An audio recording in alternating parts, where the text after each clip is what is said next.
up? What nerdigans? This is the one and only Packer Girl 89, and today's book nerdigan discussion video is going to be on Angel Burn by L.A. Weatherly. This is the first book in the Angel Burn trilogy. It is really, this book I have a love-hate, or this series I should say, I have a love-hate relationship with this series. But if you have not read Angel Burn, or the other version, it's literally the same book. It's called Angel by L.A. Weatherly. If you have not read this book, then why the commune RCS are you here? Seriously, go read the book and come back here so we can talk about it. I love the Angel Burn cover so much more than the Angel cover. The Angel cover is not as pretty as this book. It is good. Look at this cover. It has our main character Willow and her hair flowing. I love it. I love when we get covers like this. I love the writing and everything. But anyway, the thing that's really cool about this series in particular, it's very unique to the Angel genre. And what it is you have angels, well, angels are the villains like they were in Permanent and the End of Days, but the difference is that the angels have a non-corporeal and a corporeal form, which is really interesting. So let's get to it, and I'll explain to you a little later, or maybe near the end of the video, why I kind of am like, I have a love-hate relationship with this book. So let's get to it. So it starts off with Alex Kylar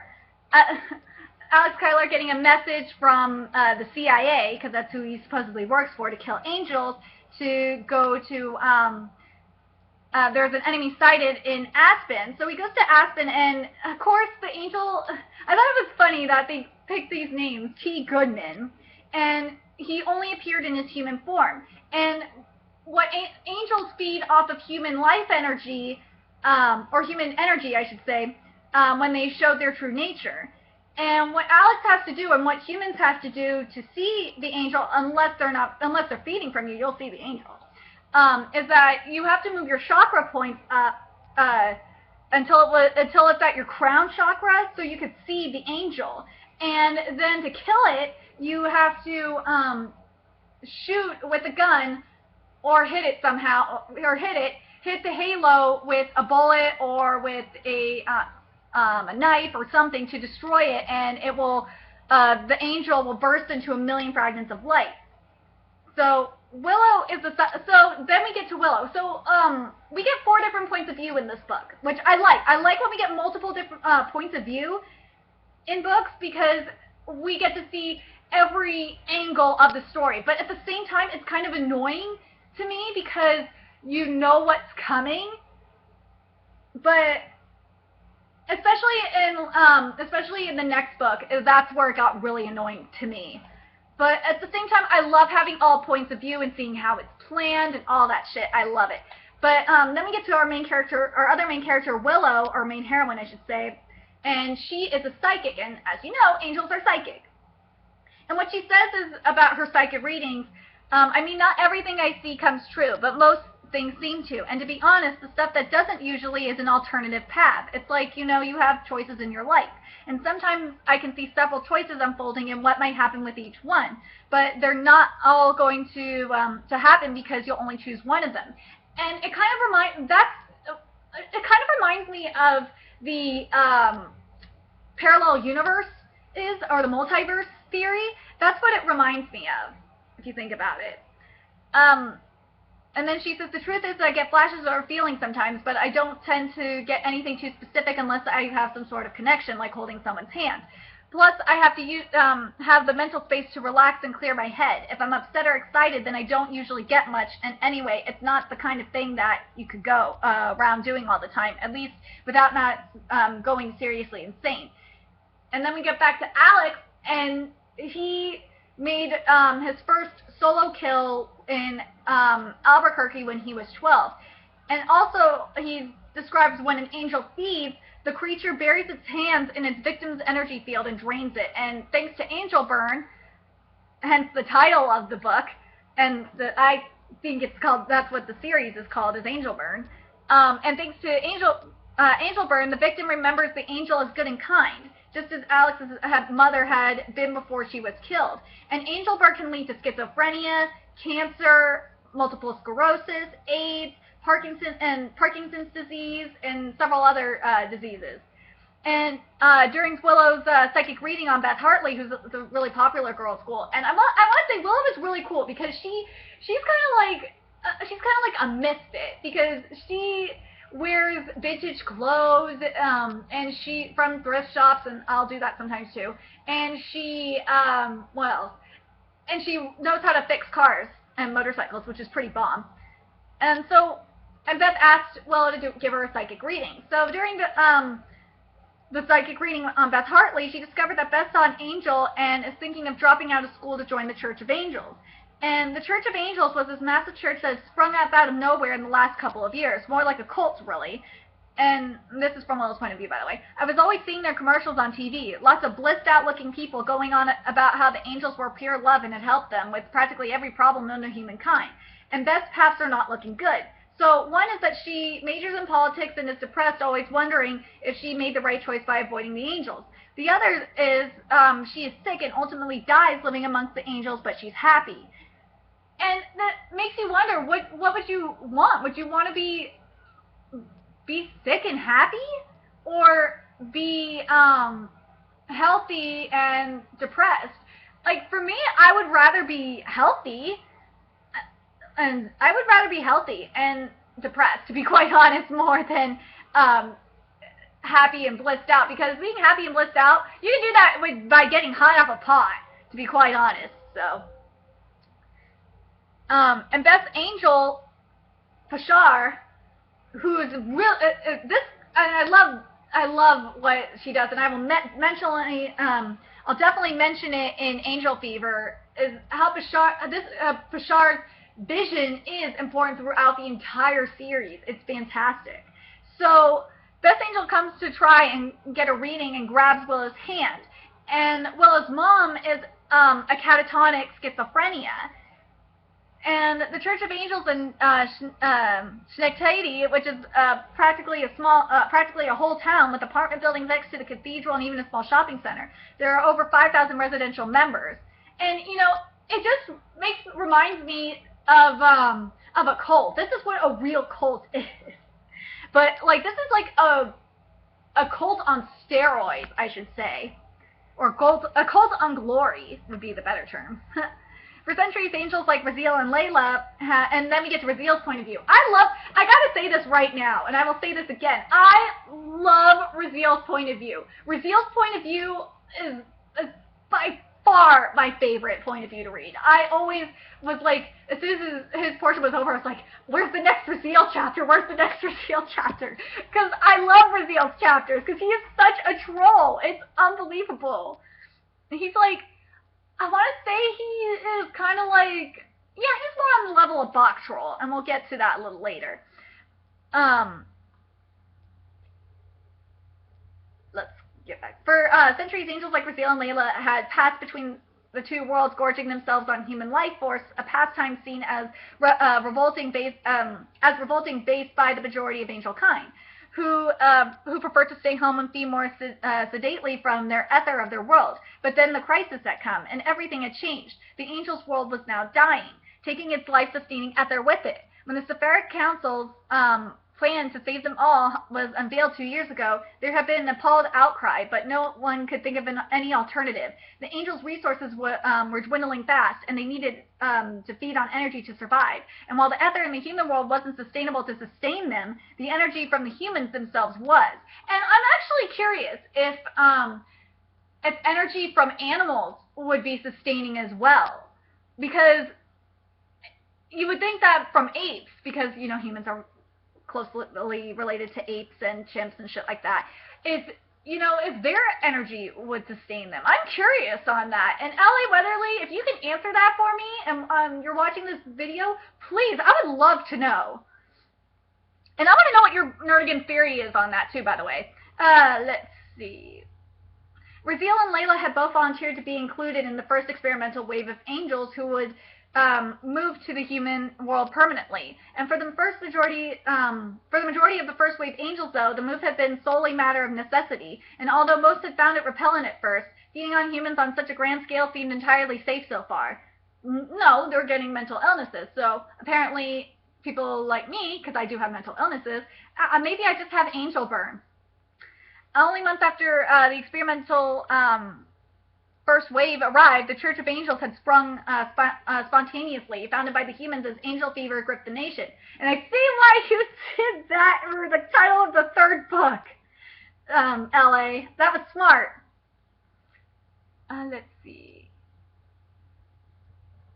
Oh, soon almost every Church of Angels of the country has one or more angel attached to it, basking in human adulation and lazily feeding on whomever they liked. Not all angels were involved in the church, of course. Plenty had discovered they enjoyed the hunt, which is really scary. And as the organization had expanded, Raziel had taken control and established a church TV station and publishing house, as well as a massive internet presence. Thaddeus was T. Goodman and a traitor angel. Yeah, that was insane because it's been a while since I read this series, and it's still I like how when I read books that kind of stuff still shocks me. And angels can sense through ripples if one of their kind has been destroyed. And Bashar, who is Beth's angel in Pawtucket, tells Raziel that Willow is a half angel and he could sense it. But angels didn't breed. They were beings of energy that had existed long before any of them could remember. Though in their human form, they function as humans do. Angels were fundamentally different. Conceiving offspring together should be biologically impossible. Should be a biological impossibility. And something else I want to point out too is that there are female angels in here, and a lot of full-blooded angels. And I want to mention that because a lot of the angels that you see and throughout this hashtag AngelReadAthon, they're only male. There's not really any female angels. But this series and also Pemberton and the End of Days have female angels as well. So I just think that's interesting. Let's see. What Bashar says, and Bashar says this, but given her age, it must be one of us who was coming across this world even before the crisis who's responsible. So it's at least 1,000 angels. And Bashar saw the future because he could see the future, just like on Planet Kanasa. I'm sorry, I had to put that DVC reference in there, a bridge reference in there. When he held Willow's hand, and she has the power to destroy them, and that is the key thing, the power to destroy them. And he doesn't go into depth on how she's going to destroy them, but it's really interesting on how. When we get to Angel Fever, when you get to Angel Fever, you understand what that power is, and it's amazing. So we also meet Jonah, who's Raziel's human assistant. He's the one who's been sending texts to Alex on his targets, which have been traitors and now Willow, which is really crazy to find that out. And Willow's angel, Alex goes into Willow's house and spies on her because he can do that, and he sees that there's an angel sleeping right above her with her face. So these half angels, or these Nephilim, are I'm going to call them Nephilims. Seriously, I don't understand why you're not calling them Nephilim, Ellie Weatherly. It kind of bothers me, unless there's a legitimate reason, like in the Unearthly series. That's okay. But this one, I wish you would call them Nephilim. Let's see. And the other thing is that there's no halo or the heart of the angel. And Willow's aura is angelic, as like an angelic silver with soft lavender light. And that's the key thing, is there has to be an angelic silver mixed with a different form of light. And that's how you could tell if they are a half angel, which I think is pretty interesting. And when the CIA had taken control over Project Angel 2 years earlier, a lot of things had changed. The angel killers now worked alone with no contact from the others. And anonymous texts from Jonah, we know, are sent to Alex's cell phone from unknown angel spotters. And Alex talks to Raziel. Yep, the angels have infiltrated Project Angel. I thought that was really creepy when you hear, because Raziel has like a British accent, and as soon as you mention the British accent, Lee mentioned L.A., or Lee Weatherly, I should say. It's Lee. Lee mentioned the accent, and you're like, yep, that's Raziel, motherfucker. And and the scenes flow. I like how the scenes flow into one another, and we hear the combo that was happening between Nina and Willow while Alex was in hiding, because as I said at the beginning of this video, that that it covers all the angles, so you're not of everything, so you're not missing anything, which I love. I love when authors do that to a point. And they're trying to get Willow to come back, or not Willow. The Willow is going to go get Beth back from the church, and Willow couldn't see all of Beth's future because she was going to play a part in it. Because Willow can't see her own future, so and Willow can see the angel at the church without the use of chakras, which I think is kind of cool, because she's half angel. She can see the angels feeding. And Beth's angel told her that Willow wanted to hurt the angels. And by the way, Alex followed Willow to the church too, and I liked their interaction. It was interesting. And then the humans have declared, after Beth says that shit, the humans basically have declared shenanigans on Willow, and Alex killed Pashar, which was pretty badass, and then they were just off to New Mexico to find the other angel killers. And they're going to go see Coley, and Willow finally agrees after reading Alex. So, and yep, Willow's father is an angel, and yeah. So angels, eyes described by Alex. I thought that was interesting. It's too dark sometimes. You feel like you can't look away from them, and that's how they kind of get you into their trap, kind of like with a spider web. And Alex was such an asshole at the beginning of this book. I wanted to smack him, but you understand this reason why he was an asshole to Willow is because he didn't want to get attached, but he didn't need to call her a freak. I thought that was bullshit.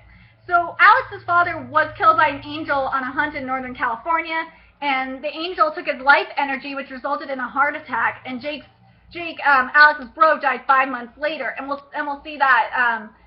The full story comes later, but just not right now. This is what we got. And Alex has this really nice Porsche, and it sucks that you have to leave the Porsche on the side of the road, and then they get a classic Mustang. And Willow saved a woman named Georgia. I thought that was cool. And this is when Alex started realizing that he liked Willow, was because when they were in the diner, Willow read Georgia's future. She gave her a reading. And she said that she didn't need to kill herself, that her husband said it was going to be okay, and that she was going to open her own restaurant, which I thought was cool. And that's when Alex is nice to Willow. And why they're going to New Mexico, and this is Alex. It's a camp in southern New Mexico out in the desert. It's where I was trained, and I think Coley will probably be there now training new AKs. And Coley used to be an AK until he lost a leg on a hunt.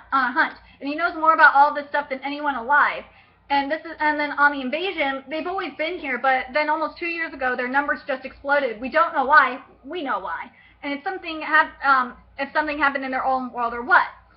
And plus, the angels seem to make a point of targeting the police and government, and that's why they're not going to the cops. Excuse me. Quite a few higher-ups have gotten angel burn since the invasion. That's what first tipped off the CIA that something weird was going on. And on Willow's angel not feeding, I'm positive your angel doesn't have a halo, and that's an angel's heart. It's where the energy is distributed from as they feed.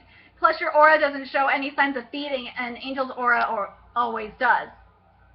And Alex's real last name is Kyler, which I mentioned before, and his middle name is James. And my bank, because he has like tons of IDs and shit, and because that's what the CIA does. And then he says, my bank account was under a fake name. It was set up by the CIA. I never got a social security card or anything, or a real driver's license. And on the angel's halo, we're not totally sure how it works, but when the bullet hits, the halo's energy jumps off the rails. It sets off a chain reaction that their bodies can't handle, and then it just blows them apart. Sometimes if you make the edge of their halo, they just pass out in human form. And we find out and then we go to Jonah's point of view, and we found out the angel that Jonah saw saved Jonah. And you have to think about this too. Jonah's been an assistant for a long time, and he has not gotten sick or anything. So, and Jonah overhears reveals calling the humans cattle, but doesn't take them seriously. And he should have taken them seriously then, but. And Willow flies and spots that they have been busted. Yeah. Because they're in a motel room for the night, and they just stayed in the motel room, and Willow connected with her angel, and she had her angel fly outside and saw that they were spotted, which I thought was kind of cool.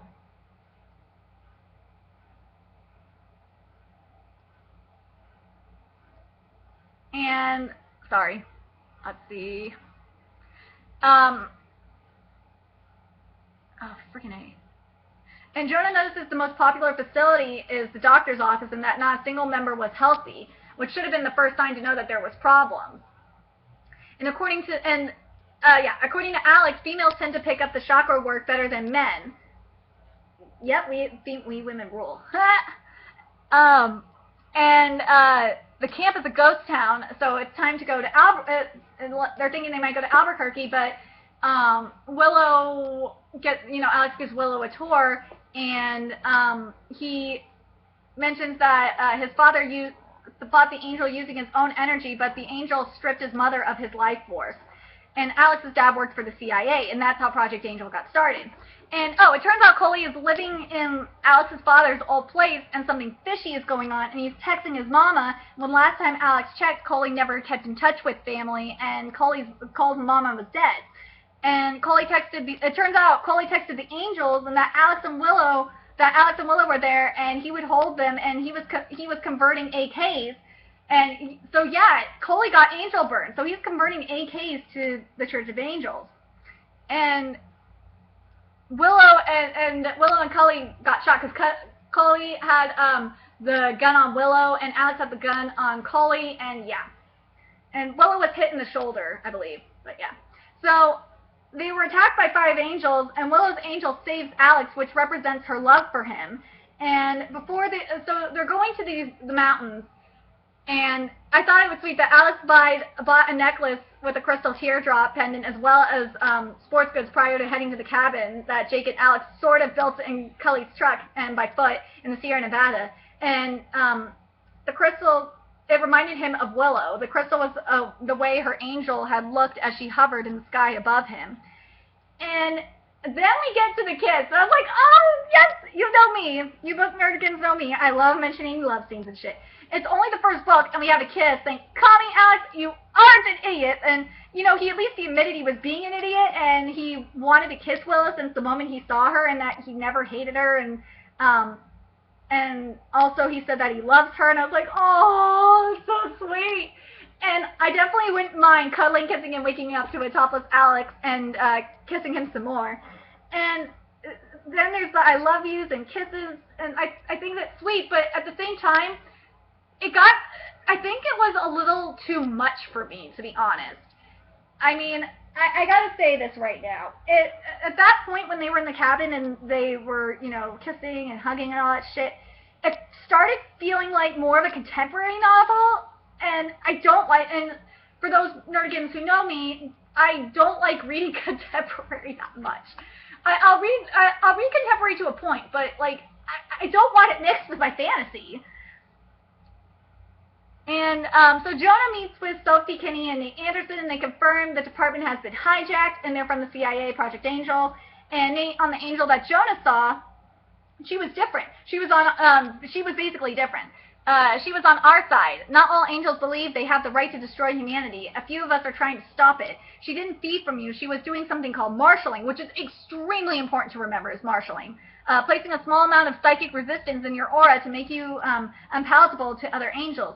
It can sometimes be passed from human to human, too, in the right conditions through auric contact. It's our hope that if we do enough of this, it might start to make a difference. It doesn't always work.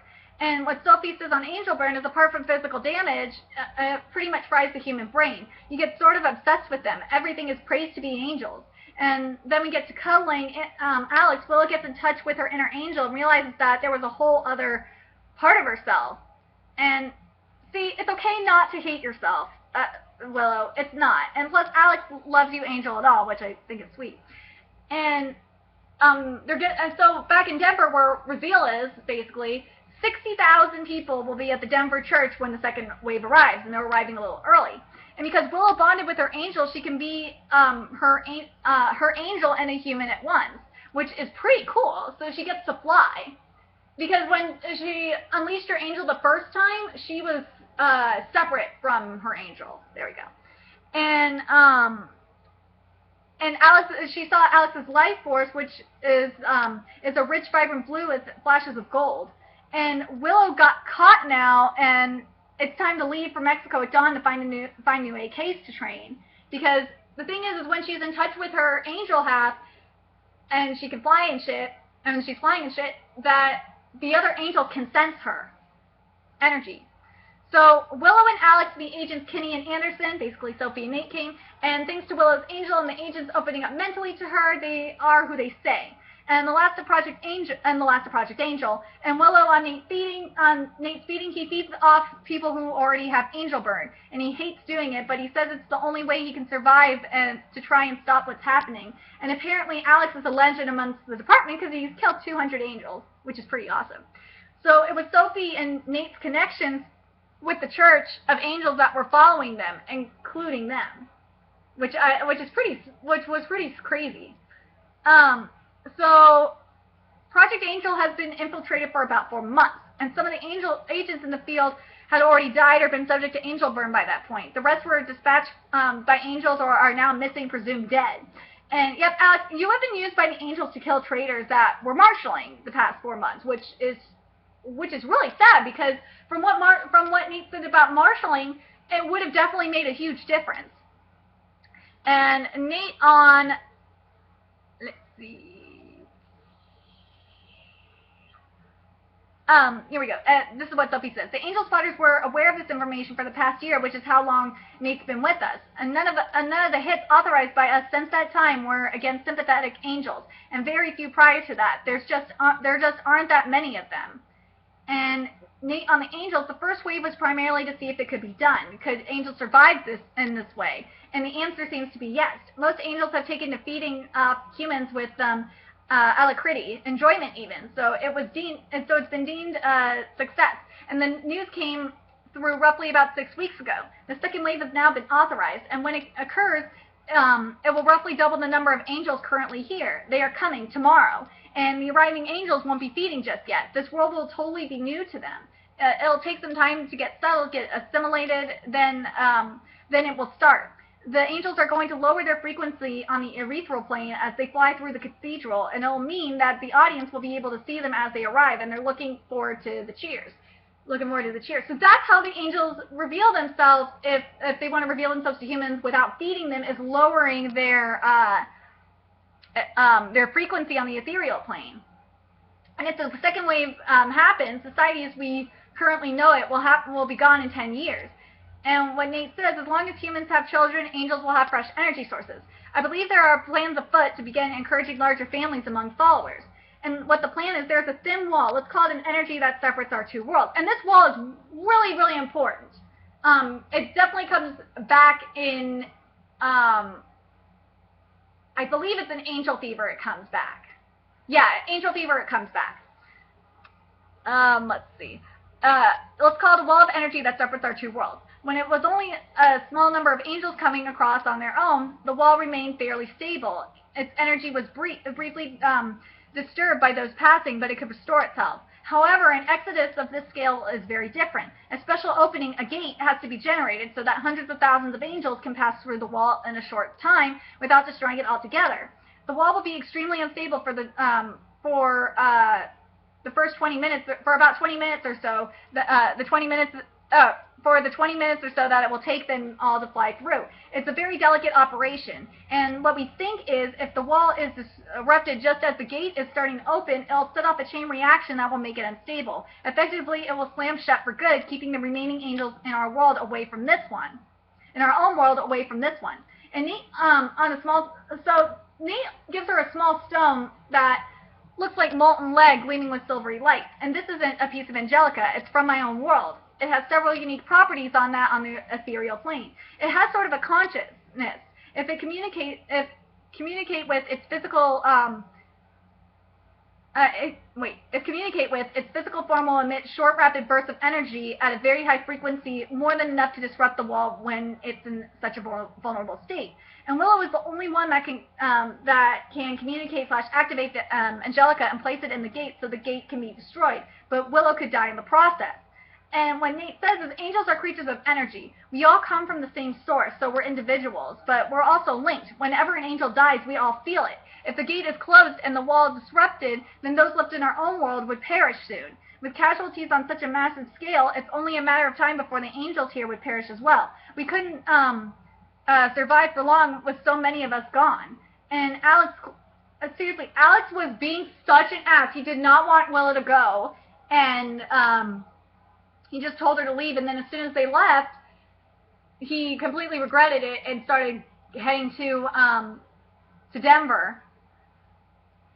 And Nina is not buying the bullshit, and I love it. Nina is awesome, and she is awesome throughout and Angel Fever as well. I know I kind of spoiled it, but whatever.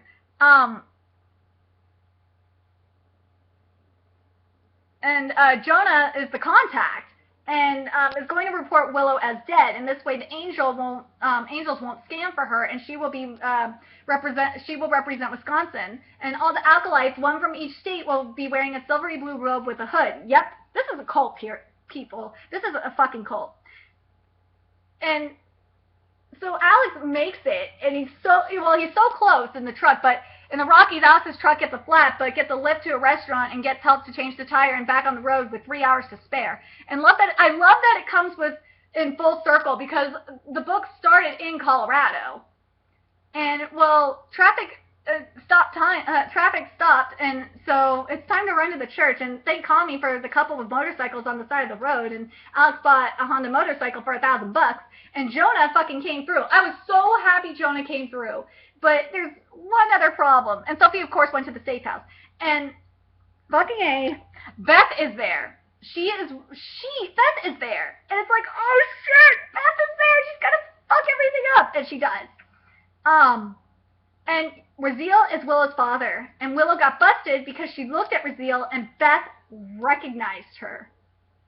Oh my God, Arceus. And Alex fucking killed that bitch Layla. I was so happy that Alex killed Layla. It was great. Because he made it in time. And the angels still made it through the open gate. # plan failed. And even though Willow did everything that she asked, or that was asked of her, and she was dying too. But what Alex did was he gave Willow some of his energy so she wouldn't die. And yes, he was able to recover. And Nate died in the blast. I was like, no, Nate! I love Nate. Nate was cool. And then we have Raziel versus Alex and Willow, and Alex's bullet hit the edge of Raziel's halo, so he's out of commission, but he's not dead. And Jonah, of course, ran away like a coward, or so it seems, but he realized, the thing is with Jonah, he realized that he was marshaled for a reason. And he wants to help people, so we'll see more. We're not going to see Jonah in the next book, but we'll see Jonah in Angel Fever. I'm going to say that right now.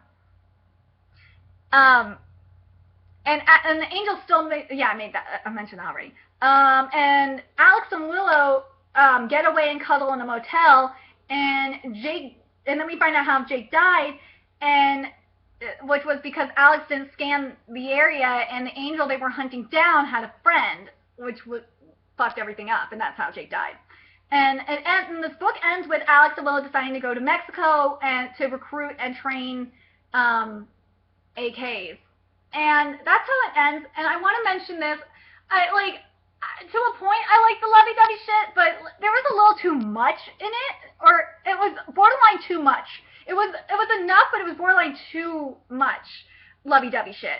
Because I like love scenes and I like that kind of stuff, but at the same time, there's only so much that you should do. Because I would have liked a little bit more action. I definitely would have liked to have a little bit more action. The stuff in the cabin, it just took way too long, but I understand it was to develop Alex and Willow's relationship, but still. Anyway. I want to know what you nerdigans thought of this book. Did you guys like you like the concept of this book? Because it's a little bit different than a lot of the angel books I've read so far in this hashtag AngelReadAthon. And what did you guys, what was your favorite point of view? I'm going to know what your guys' favorite point of view was. As you guys know, as you Nerdigans know, my favorite was definitely Raziel. Raziel's point of view chapters were awesome. I love Raziel's chapters. And remember to like, comment, share, and subscribe. And also, please feel free to donate to my Patreon so I can keep expanding my library and get more books. And also, if you're an author, and especially a fantasy fiction author, and you would like me to do a book nerdigan discussion on your book, please message me on Twitter and with a free copy, or not a free copy, a review copy, and I would definitely love to take a look at it, especially Angel books. And I will be seeing you Nerdigans in the next book Nerdigan discussion video, which will be Angel Fire by L.A. Weatherly. Until next time, Nerdigans, bye!